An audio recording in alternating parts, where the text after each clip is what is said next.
a life.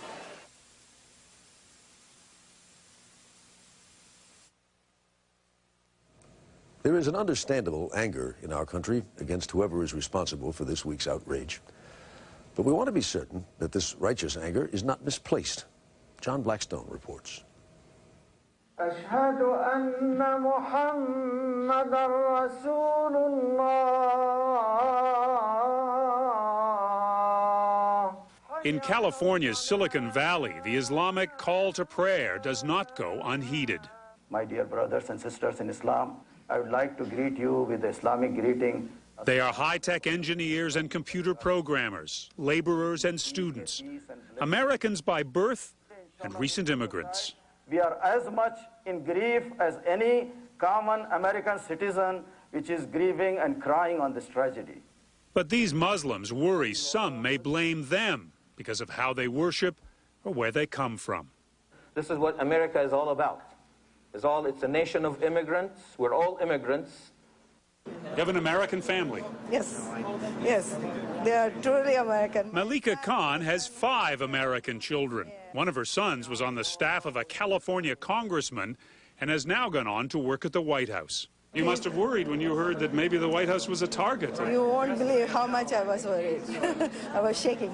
Among the other Americans at the mosque was Wahid Kazem, a member of the Santa Clara Police Department. What does it mean to be an American? For me, it means life, because I lost my initial life back in Afghanistan. And everything that I have, everything that I am is as a result of this country. He served in the U.S. Army and will never forget the day he became an American citizen. It hurts that at times people look at me still and they don't see that. And I know that in a lot of people's eyes, I will never be an American. When you haven't done anything wrong, how do you prove you're innocent? For Carol Hayashino, comparing the World Trade Center to Pearl Harbor has led to other thoughts. How Americans of Japanese descent were rounded up to spend the war in internment camps. They were suspect because they looked like the enemy. When my father left camp, he took 2 of these signs off the fence post as a reminder. This time, Carol Hayashino says, America must remember not to unleash anger on the innocent. Hate and violence is not American. What's American is hope. And you see it on those families' faces in New York. And you see it in the firefighters that are looking for a survivor. That's what America's about. Correspondent John Blackstone. From President Bush on down, there has been talk of war over the past few days. And at war, we most certainly appear to be. But with whom, exactly? Afghanistan seems the immediate and most obvious answer. Alan Pizzi has that story. If America goes to war with Afghanistan, the battle will pit the world's richest nation against one of the poorest. The country devastated by more than 20 years of continuous warfare. I think it's already the Stone Age. Yeah. I mean, 80% of Kabul was destroyed, and just the journey to the clinic, we're always just amazed at how much rubble, how much, there's still tanks which are strewn, and just the evidence of war is all around. Go back down to this one here.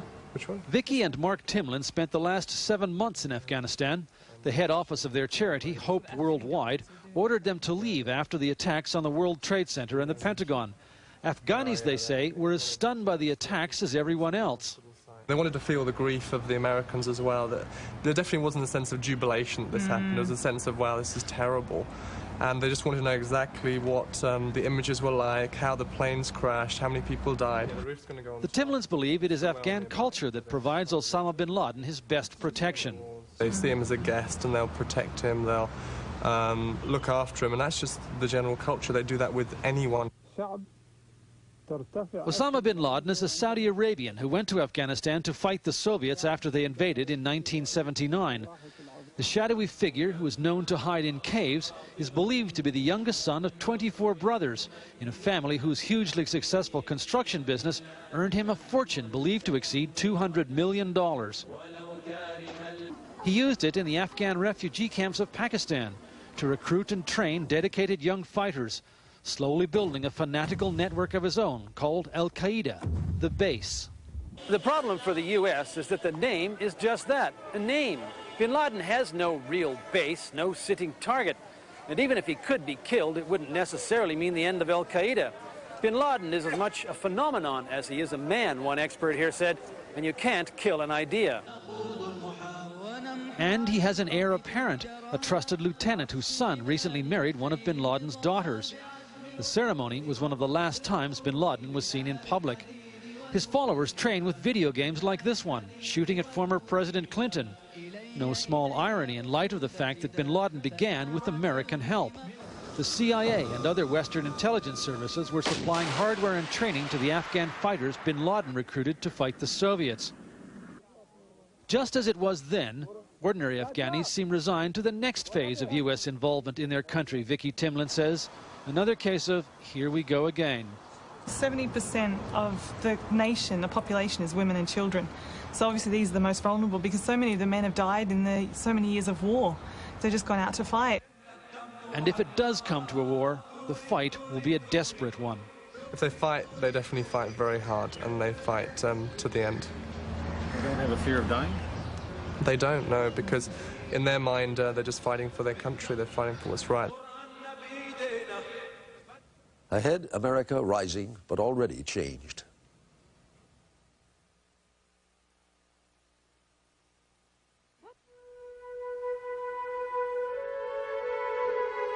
You can look at the world with a sense of hope or futility. And in my opinion, hope is a better companion.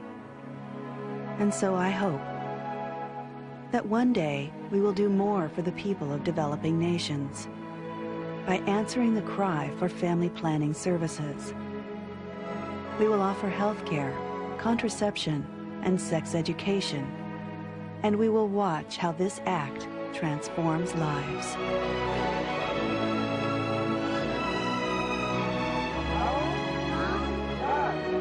My hope is that one day there will no longer be a third world.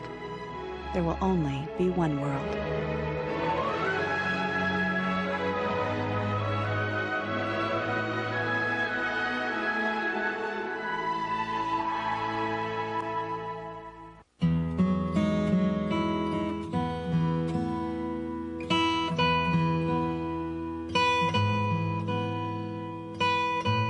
As time flows on, there are places we return to again and again.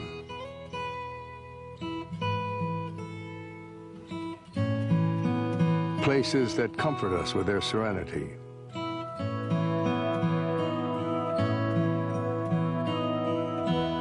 Places that astound us with their beauty.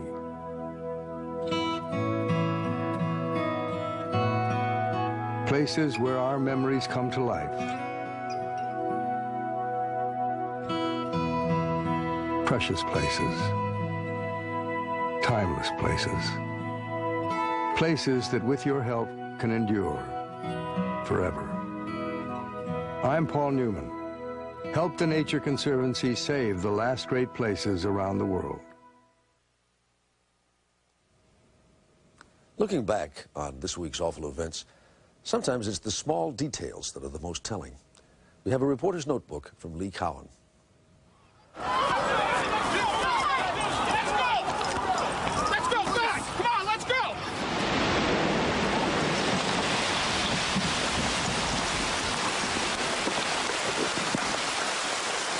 After the violence came the silence. The deafening noise of tragedy blew into a quiet place to rest. In the lobby of a hotel across the street from Ground Zero, the echoes of those no longer here seem to whisper at every turn. From a reservation computer begging for a login, to a fire alarm begging to be logged off. An elevator propped open, just waiting. There are a host of eerie scenes in the wake of this disaster, but perhaps no place really describes how sudden it all happened than here. This is the restaurant in the Hilton Millennium Hotel at the World Trade Center. At the time of the blast, it was breakfast time. Coffee cups still filled with coffee, breakfast plates now covered in dust. Just fragments of a moment frozen in time. The last moment of what used to be normal. I was doing my morning walk, and I thought, which at my age is a good idea. Val Coleman strolled into the World Trade Center at 8:30 Tuesday morning. He walked out just 15 minutes before the first plane hit. When you were in there, just a normal day, hundreds of people teaming around the building? People coming in and out, and I walked to the World Trade Center just to inquire about a bus, which I needed. By the time he made it back to his apartment, the view at his 39-story window had suddenly changed. And they're gone. They're just not there anymore. And so had his view of life. And then you begin to think about the people who were in there at the time of the collapse. And it was all and that's terrifying, and it's all taking place exactly in front of you, like a, I don't know, like a Brecht play or something, and just a huge collapse of civilization. We headed north about half a block, and we heard the roar of the building coming down.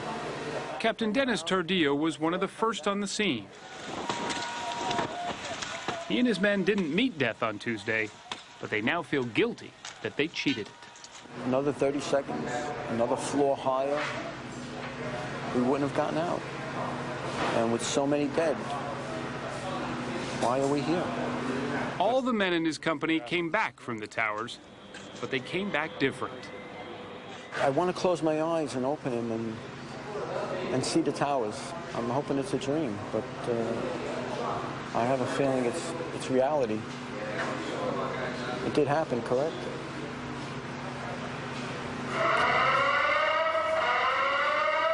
The blessing, some say, about the fog of war is that sometimes not everything is remembered.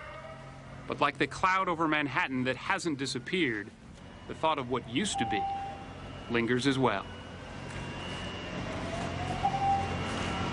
Correspondent Lee Cowan.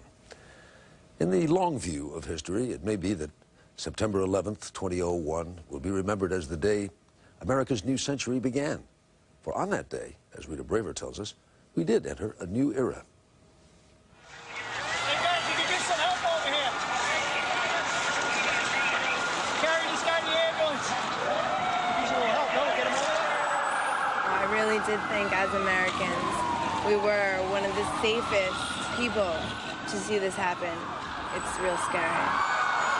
Don't go in there. This building's gonna come down. I think Americans feeling scared and hurt and somewhat lost. I don't think they really thought that it can happen here in America. The grief, the shock, the outrage are only part of the story. The battlefield now is here. The other side has learned how to make us a target. Pulitzer Prize-winning author David Halberstam has written a shelf full of books on U.S. culture and history. He says that Americans who've come to expect free and easy times in the wake of the Cold War's end must start looking at the world in a new way. We thought we were immune, that our power was applicable everywhere, or that no one dared do anything other than on a relatively small scale. That's over. And we're only beginning to understand the long-term impact, all the ways in which our daily lives will be affected by the terrible legacy of September 11th, 2001. IDs, please. Law enforcement will be more visible on our streets, anxiety higher. The great symbols of America. Now, we fear they are potential targets.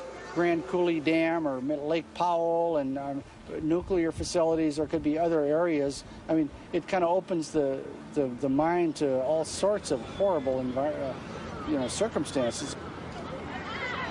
Access to our landmarks will be more strictly controlled. There are 6-hour waits at some border crossings. Gasoline prices are likely to go up, as often happens when there's a conflict in the Middle East. And of course, air travel will be more tense and cumbersome. I travel for a living. I'm in sales. I don't know if I want to do this anymore. Though most airports are starting to reopen, Reagan National, closest to the nation's capital, is closed indefinitely. You know, we are used to dashing through this airport. Show my ID.